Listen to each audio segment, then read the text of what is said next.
tapi menarik. Nih gue pengen nanya ke BHM sama Mas Guntur. Turki nih, gue kemarin Twitter gue agak diserang abis gitu Mas, gara-gara cuma mengutip mengcapture tulisan dan fakta-fakta dari teman-teman di Kompas, misalnya mengatakan bahwa hubungan dagang Israel dengan Turki belakangan ini terus meningkat. Jadi kondisinya judulnya Erdogan semakin mesra, meskipun wah itu abis segitu sentimentalnya gitu sama Erdogan dan Turki gitu. Karena jangan salah loh, Turki itu dan pertama seperti saya bilang dalam sejarahnya. Faktanya gimana sih Mas? Faktanya memang bener dia penjajah pertama, Bro. Ottoman itu ketika orang Yahudi diusir dengan kekerasan dari Portugal dan Spanyol, yang menyediakan tempat bagi orang Yahudi untuk tinggal aman itu Ottoman. Sebagian memilih ke Ottoman, sebagian memilih ke Belanda. Makanya di Belanda itu orang Yahudi juga kuat di sana ya, jadi pedagang intan ya. Nah, jadi brother sebenarnya sejak zaman dulu tuh brother mereka ya. Iya, jadi Turki itu nggak pernah anti Yahudi. Turki itu anti Zionisme, yaitu mungkin luka lama juga karena dia kan tadinya yang menguasai wilayah Israel dan Palestina kan. Iya. Tapi Turki anti Israel nggak Mas? Ini kita bicara negara modern ya. Menurut aku dia nggak anti Israel, dia pro Palestina. Beda tapi nggak anti Israel. Tapi nggak anti Israel dia sebetulnya. Nah ini soundbite-nya dapat nih. Kita dapat soundbite ini barang nih. Iya. Tapi nggak bisa dipasang bro. Di band konten kita. Dia kan mendukung two state dari awal. Turki itu. Turki itu sebelum yang negara lain mendukung dia udah mendukung. Udah yang ketentuan PBB ada 2 negara itu Israel yang Yahudi, yang Palestina itu yang dia dukung. Ya, dan itu yang belum kejadian sampai sekarang kan. Kalau yang Israel udah jadi malah makin besar, ya kan. Tapi yang Palestina ini yang tugas PBB sejak 47 itu sampai sekarang nggak jadi, malah terpecah 2. Satu dikuasai oleh Fatah, satu dikuasai oleh Hamas. Dan ironisnya, Hamas ini kan dulu dibesarkan oleh Mossad Israel untuk melawan Fatah. Betul. Ya, karena Fatah waktu itu buat kelompok keras Israel, Fatah mulai menyadari nggak bisa menang secara kekerasan, dia mau menang dengan simpatik, ya, dengan mengakui two state. Nah, oleh karena itu harus ada kelompok yang garis keras. Hamas itu dari awal memang maunya nggak ada negara Israel, tapi dibantu persenjataannya, trainingnya oleh Mossad gitu. Itu seperti Amerika bantu inilah dulu Al-Qaeda kan untuk melawan Rusia gitu. Nah setelah Rusianya nggak ada, wah malah Taliban masih Taliban. Ya, sekarang Hamasnya sudah berhasil mengusir Fatah dari Gaza, nah, sama seperti Al-Qaeda terhadap Amerika, ya, terhadap Israel. Tapi ini sebetulnya Fatah Gaza dikuasai Hamas itu sangat menguntungkan garis keras Israel. Karena ini jadi alasan buat Israel untuk tidak berdamai. Ya. Aku kan pernah ke sana. Aku lihat tuh roket-roketnya Hamas itu kan cuma pipa doang. Pipa listrik, tiang listrik itu dikasih benar. Dalam beberapa penembakan tuh malah yang kena juga orang Islam di Israel gitu. Ya, tapi memang ganggu Mas secara ya. Security kecil tapi banyak. Menurut aku secara security itu nggak serius banget lah. Tapi itu jadi mainan Israel untuk alasan menghajar Palestina. Nah, terpancing lah gitu Hamas itu. Nah, kalau sekarang ini kenapa jadi begitu sentimental, emosional dan eskalatif gitu? Karena Al-Aqsa diusik atau apa? Saya pikir karena itu Al-Aqsa-nya kan dan jangan salah, sekarang kan eranya medsos. Jadi gambar-gambar itu terlihat gitu. Waktu zaman Sabra Satila kan kita nggak ada lihat gambar-gambarnya kan. Benar. Iya kan? Dan dramatis ya. Kalau sekarang kan live dramatis gambarnya. Jangan salah loh, yang protes kan bukan cuma orang Israel, itu banyak yang protes. Iya. Ya, Ya bahkan termasuk kita ini, bro.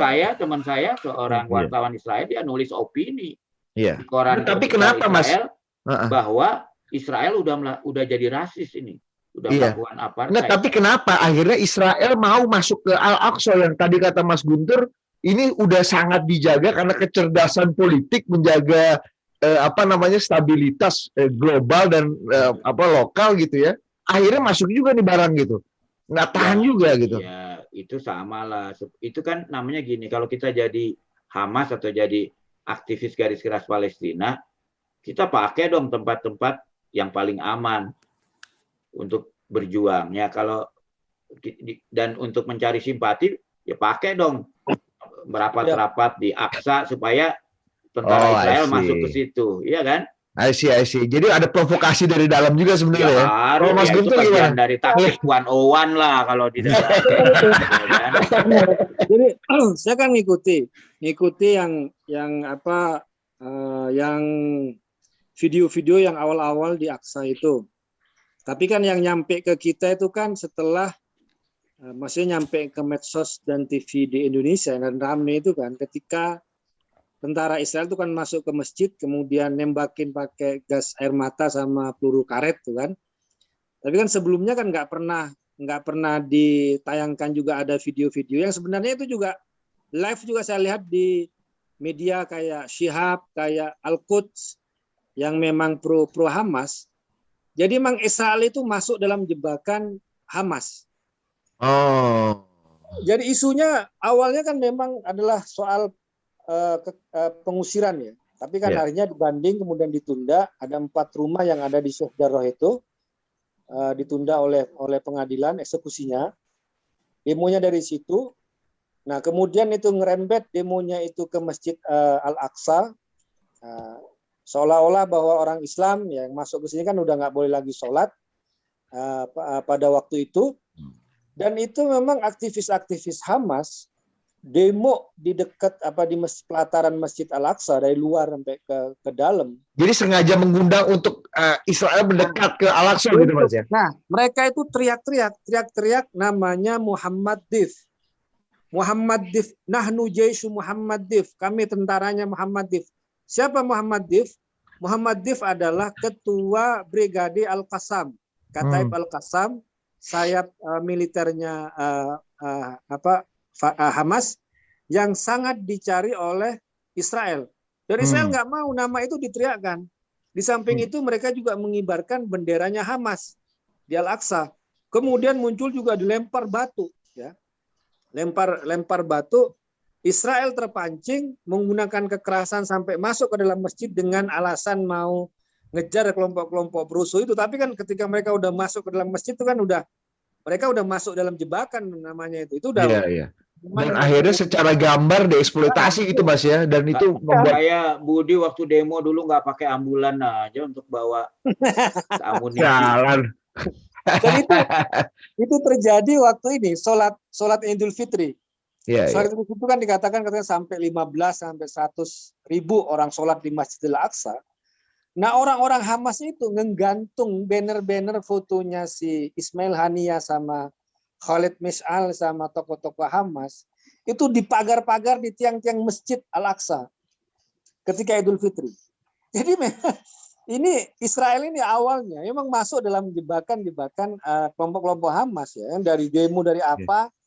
Kemudian Hamas ketika udah tahu kan udah kejebak nih tentara Israel, kena kalian tuh masuk dalam masjid menyerang demonstran. Hamas ngasih ultimatum, ayo kamu pergi dari masjid gitu. Jam 6 pada waktu jam 6 pagi lewat nggak ini ya Hamas lontarin itu roket ya Israel nyerang pakai serangan udara, dimulai yang sekarang ini yang sampai nggak pernah berhenti sampai sekarang ya soal apa roketnya ya. Tapi Mas Bambang ya, kalau itu mungkin roket zaman dulu. Kalau roket Hamas zaman sekarang yang saya baca, mereka udah semakin canggih sampai yang terakhir mereka punya drone yang sudah pakai bom.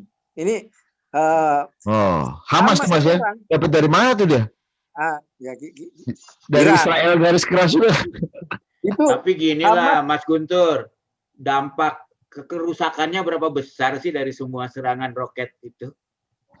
Oh iya. Berapa korban yang mati? Siapa yang mati? Ya. Jadi Hamas yang sekarang yang terakhir, yang paling canggih mereka, ada rudal yang namanya Ayash. Itu kodenya 250 karena udah bisa sampai ke 250 kilometer. Kalau mungkin zaman Mas Bambang itu kan yang kena mungkin sekitar Ashdod sampai Ashkelon ya kan, Ascalon itu ya. 30 sampai 40 kilometer. Ya, itu sampai tahun 2014 itu Hamas sudah bisa bikin sampai 180 km. Yang sekarang yang terbaru itu udah 205. Ini sumbernya orang-orang Hamas sekali, apa sendiri yang bikin video-video tentang roket ini. Nah, yang kerusakan yang tadi Mas Bambang orang Islam yang itu kemana ada korbannya? Yang namanya Nadine Awad. 16 tahun bersama bapaknya, orang Israel keturunan Arab dan orang Islam, ya. Ketika mereka lagi jalan-jalan, ya, mau Idul Fitri, malam takbiran, ya, mereka itu kena roket itunya mobilnya, meninggal dua orang itu, Nadine Awad sama bapaknya itu. Dan ya kalau kita tidak bisa dibandingkan antara efek kerusakan roket Hamas di Israel dengan serangan Israel yang di Gaza, tapi kan kita melihat bagaimana itu tadi Mas Bambang bahwa Israel memakai isu ini untuk mengatakan bahwa ini adalah sebagai bentuk dari pembelaan diri. Kemudian ya kita kalau ingat cerita pertukaran sandera serdadu Israel, Ilan Shalit itu, dia kan satu orang ditukar dengan 1.000 lebih tawanan Palestina. Ini ya, valuasinya beda ya, valuasinya. Ya, kita nggak mau, ini kan soal manusia, tapi faktanya memang ya seperti ini. Sekarang kan yang Israel yang meninggal ada 10 yang terakhir ya, 1 serdadu, 9 orang sipil. Sementara di pihak Palestina yang ada di Gaza itu sudah 200 lebih, 212 atau berapa itu. Belum yang ada di tepi barat ada 17 yang meninggal. Ya memang ya fakta ya 2014 itu ada mungkin puluhan cuma orang Israel yang meninggal. Ya mohon maaf pakai kata cuma. Tapi kalau dibandingkan dengan orang Palestina kan ada 2.000 lebih yang meninggal itu kan. Dan ya itu yang dipakai oleh Israel untuk katakanlah dengan dalih membela diri karena pemukimannya diserang oleh dengan roket dan sebagainya. Mereka balasannya malah semakin lebih kejam memang kan ya. Kalau yang terjadi yang ada di Gaza itu. Kalau dalam bahasa hukum internasional itu namanya pembalasan yang tidak proporsional. Jauh dari proporsional. Itu pelanggaran hukum perang juga. Kalau kita lihat respon ini menarik, Mas. Ini kan banyak yang menganggap bahwa terutama di Indonesia ini problemnya bukan hanya problem politik, tapi problem ideologis dan problem agama gitu kan. Akhirnya ya gitu bahwa Islam non Islam atau Islam versus Yahudi segala macam. Padahal tadi Mas Guntur dan BHM udah kasih perspektif bahwa ini perebutan tanah yang masalah cuan aja gitu kan. Nah, gimana respon negara-negara Arab? Tadi BHM udah kasih perspektif soal Turki gitu. Mas Guntur mungkin ada perspektif juga nih Turki dan juga negara-negara Arab, karena kalau kita lihat juga selama ini terbelah gitu. Ada preferensi lain yang mungkin tidak kita sangka-sangka dan mungkin tidak terinformasi oleh masyarakat Muslimin di Indonesia gitu. Ya, dan pesan-pesannya Presiden dan Menteri Luar Negeri kita juga Oki harus bersatu. Padahal ya kalau memang udah bersatu ya nggak perlu dihimbau lagi dong gitu kan. Iya benar juga. Iya kan. Iya benar. Dari kemarin gue pikirin gitu kan. Iya benar juga. Aja, gitu. Kalau udah bersatu kan nggak usah ya. Nggak usah dihimbau, Bos. Gimana Mas Guntur sebelum ke BHM? Ini Turki menarik dulu. Turki, dari soal Turki yang sangat sentimental di sini dan juga negara-negara Arab secara general. Iya, viral banget Erdogan tuh. Iya. Peta politiknya kan berubah kan memang sejak Erdogan ya. Jadi PM kemudian berapa tahun tuh sampai dia ngubah konstitusi dari parlementer menjadi presidensial, jadi presiden. Otoriter lah. Jadi Diktator. mau jadi Sultan Ottoman kayaknya itu, biar dia pemimpin Turki. Wah, ngalahin Sultan Andara dong maksudnya. Tapi ini apa? Erdogan ya mau suka atau tidak suka, dia adalah politisi yang sangat pandai memanfaatkan isu Palestina untuk kepentingan elektoral dia. Meskipun semua itu hanya gimmick. Dan di sisi yang lain, bagaimana dia memanfaatkan hubungan politik dengan Israel, dengan dagang. Ketika marah-marah dia panggil dubes Turki yang ada di Tel Aviv untuk pulang, kemudian ngusir dubes Israel yang ada di Ankara ya. Tapi itu kan semuanya hanya bagian dari gimmick-gimmick politik dia untuk menjadikan sentimen.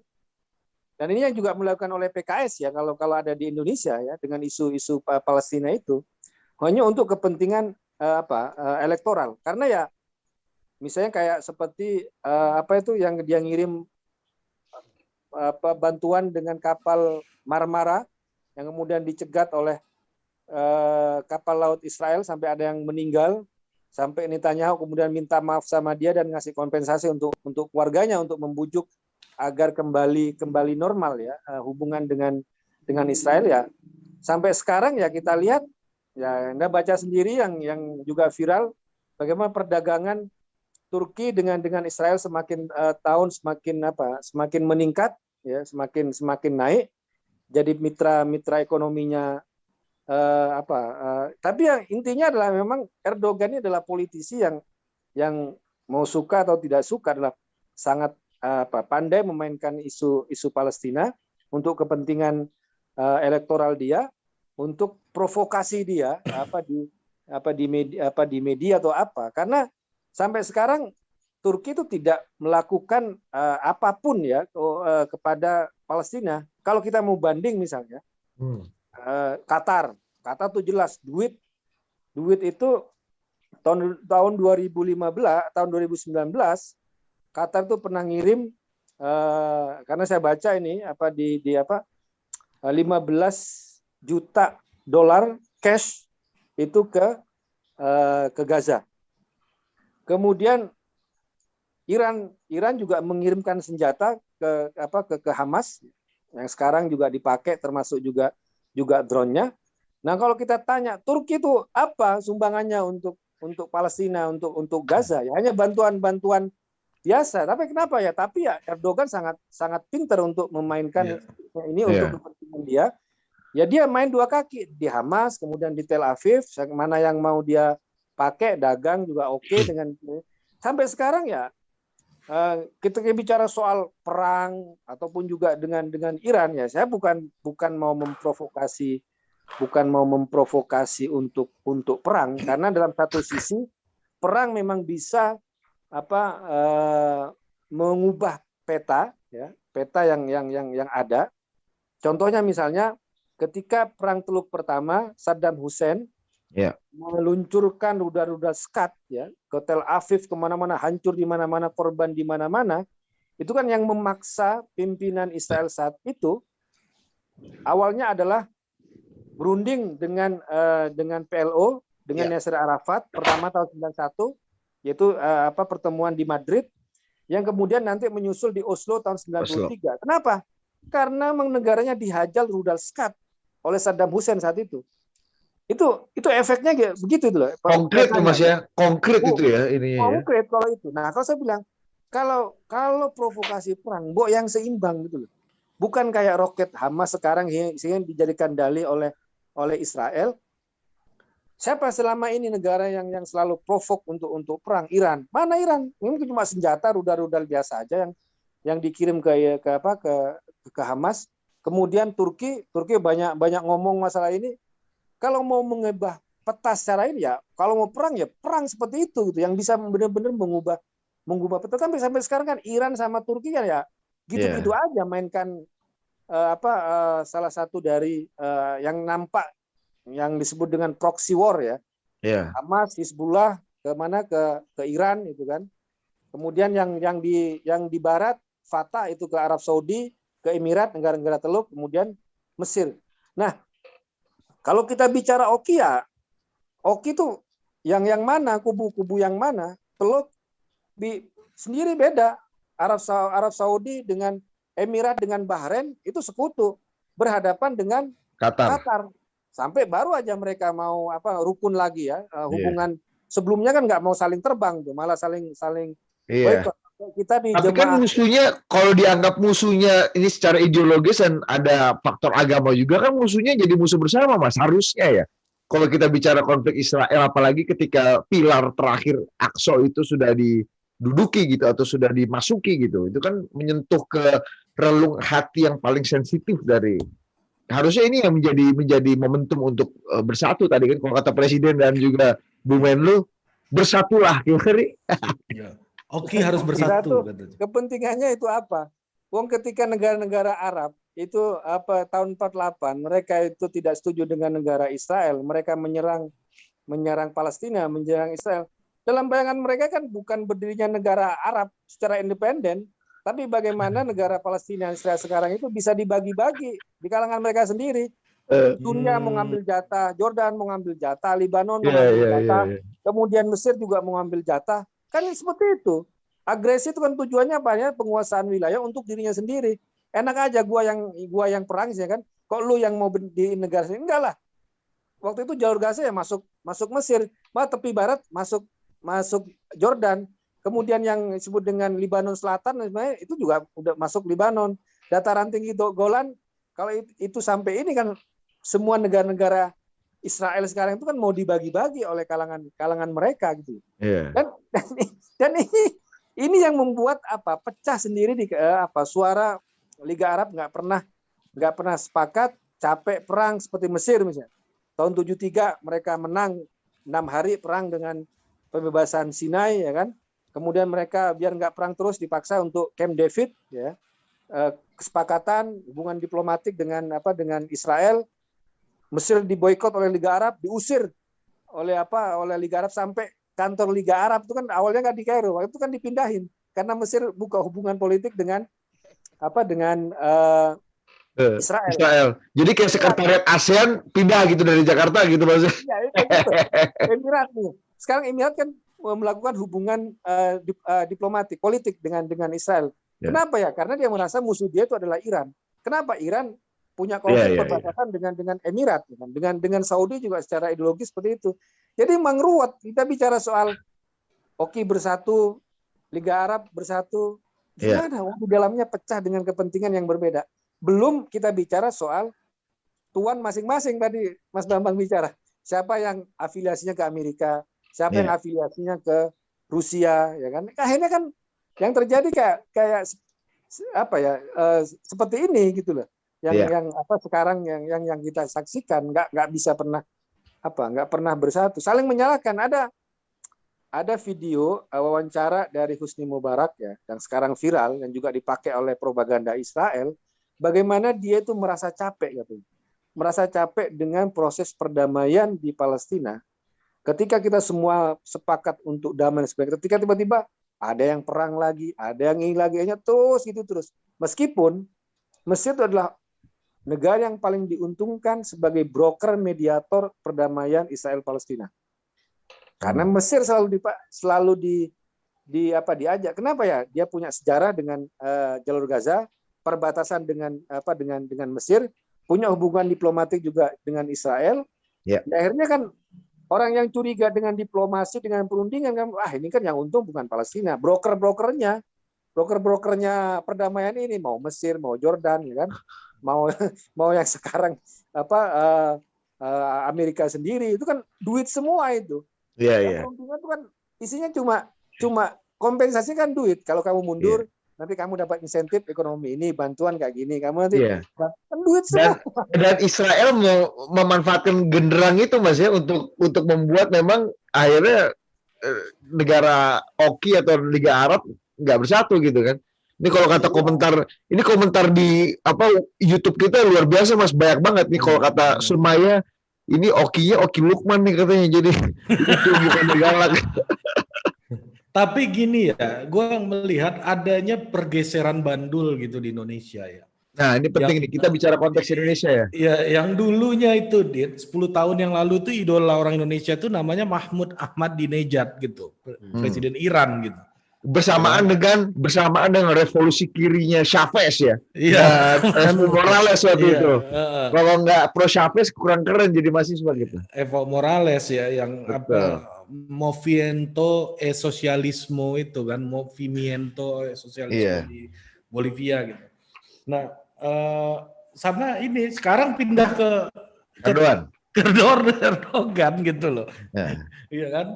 Ini ada gejala apa ini Mas? Emang gue mau nanya Mas BHM nih, ada gejala apa nih ngelihat sejarah orang Indonesia itu memahami politik identitas internasional ini, transnational society ini gitu ya. Ya, yang punya koneksi gitu. Ya. Termasuk gini, biar sekalian aja BHM mengelaborasi, termasuk bagaimana politik dalam negeri kita, konstelasinya, situasinya, dan juga variabel-variabelnya, variabel-variabel konflik ini Israel Palestina dengan ada variabel baru Erdogan itu dalam konteks pertarungan politik di dalam negeri juga, Mas Bambang. Ini penting juga karena kan hampir semua orang sekarang DP WhatsApp-nya, Twitter-nya semua pakai bendera Palestina. Apa politisi-politisi kita kalau nggak nge-tweet soal Palestina kayaknya kurang afdol gitu. Iya. Gitu. Kalau nggak kalau nggak ngatain Guntur Romli sekali kurang afdol lah gitu kalau politisi kita nih sekarang. Di Twitter. Ya. Kalau menurut saya memang di kita itu kan ada budaya yang pokoknya kalau ada apa-apa mesti ditentuin nih kambing hitamnya siapa, terus kita bully rame-rame gitu. Nah dalam soal Palestina ini gampang, kambing hitamnya Israel udah selesai gitu kan. Iya. Nah, jadi kalau ada yang bela kambing hitam kayak kebetulan Mas Guntur Romli dianggap sedikit membela, hanya bisa dikambing hitamkan lagi, jadi rame-rame. Nah, kalau soal Ahmadinejad itu saya kira waktu itu beda ya dengan Erdogan. Ahmadinejad itu menarik karena dia hidup sederhana kan. Iya, cerita itu ya. Ya itu yang narasinya itu ini ada pemimpin yang hidupnya sederhana dan melawan Barat ya, sederhana dan melawan berani, Barat. Dan berani Presiden melawan Barat. Uruguay gitu, juga sederhana, Mas, pakai VW kodok doang tuh mobilnya tuh. Iya. Chile. Uruguay. Ya, tapi kan kejauhan dan nggak ada koneksinya. Iya, secara ini juga jauh. Yang paling kontekstual adalah Jokowi adalah kita, Bos. Itu sederhana. Iya. Nah, kalau Ahmadinejad itu terjadi pada saat awal Presiden Jokowi, mungkin Ahmadinejad nggak terlalu laku karena Jokowi juga relatif orangnya sederhana kan. Iya. Tapi waktu itu kan dikontraskan dengan yang berkuasa di Indonesia ya. Nah, kalau sekarang nih ada Erdogan yang juga kebalikan ya. Kita nih sekarang kan politik luar negeri seperti nggak ada kan. Karena kan Pak Jokowi nggak terlalu penting kalau bahkan yang penting kita diplomasi kita kuat, Mas. ASEAN aja nyaris nggak datang kan. Yang penting diplomasi kita kuat, Mas. Terbukti kita salah satu yang dapat prioritas vaksin, Mas. Nah, ya, kalau bagi Pak Jokowi yang penting itu kalau hubungan dengan asing invest ke Indonesia. Itu aja yang tapi penting. Kan Pak Jokowi udah teleponan sama Erdogan, Mas, katanya. Iya. Ya, kalau Pak Jokowi itu juga selalu akan memanfaatkan branding siapapun yang lagi tren lah. Ya, apakah itu namanya Atta atau siapa? Pokoknya yang di sosial media lagi brand, Pak Jokowi akan manfaatkan lah. Ya. Jadi kalau Budi tiba-tiba, Guntur Romli kalau nambah 200.000 juga langsung ditemui, Mas, nanti, Mas. Iya, kalau Budi 40 juta gitu mendukungnya, langsung pasti diundang makan malam lah di sana kan. Iya. Kita belum diundang-undang nih, Mas, karena 40.000 terus. Nah, kalau yang menonton 180 ya nggak diundang-undang lah. Gila, Mas Bambang nih malah gua yang kena.